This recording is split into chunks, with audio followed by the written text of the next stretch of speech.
and they don't have to travel that far because Mexico is, right down south. And so if we have 25% tariffs on avocados, according to, this conventional wisdom, Mexico is just going to eat it.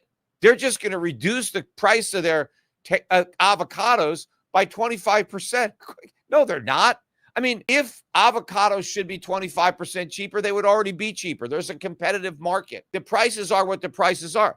And do you think they're making 25% margins on avocados? No, they're not. The margins aren't that high in that business. They are not going to eat the tariffs any more than a store eats the sales tax. Do people believe that if there's a 6 or 7 or 8% sales tax, that doesn't get passed on to the consumer? Of course it does. The merchants don't eat the sales taxes. I mean, yes, do sales taxes cause a decline in sales? Of course they do.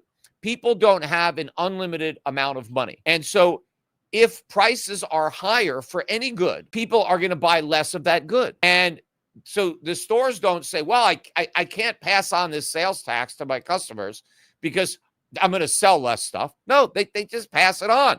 And if they sell less, they sell less. That's how the excise tax works. That's how indirect taxes work. They are passed on to the consumer. Tariffs are exactly the same.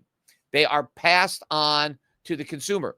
Who consumes Canadian imports? Americans. Who consumes Mexican imports? Americans. So let's take the example of these avocados that are now going to be subject to a 25% tariff. All right, well, if Americans want these avocados, they're 25% more expensive. Now, is it possible that there are some avocados that are being grown in South America that can be brought up to the U.S. at a price that enables them to be cheaper than the Mexican avocados plus the 25% tariffs? And if it is possible to bring avocados up from Brazil or Argentina or someplace like that, and maybe those avocados are only 20% more expensive than the avocados we were buying from Mexico, well, then we're going to be buying avocados from South America and paying more for it. Now, there may be some Mexican avocado producers that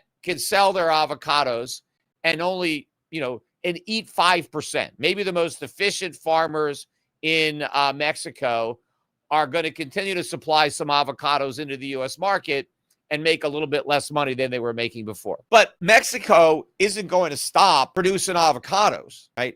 America isn't the only country that likes to eat guacamole or whatever else people do, or, avocado toast, stuff like that. So if they don't sell the avocados to America, they're going to sell them someplace else. Or the Mexicans, there's a lot of avocado in Mexican food. So I'm sure that excess avocado that is not being sent to America, it's not going to be wasted down in Mexico. They're going to eat it. Now, maybe the price will be a little lower than what Americans were paying. So maybe avocado producers quite as much money selling their avocados locally as they were making selling them to Americans. But that's a great windfall for the Mexicans. They get cheaper avocados. Americans are going to pay more money for those avocados. It's not like we're going to be able to start, planting these trees and growing our own avocados. Because if we could do that, we'd be doing it right now. Same thing with Canada.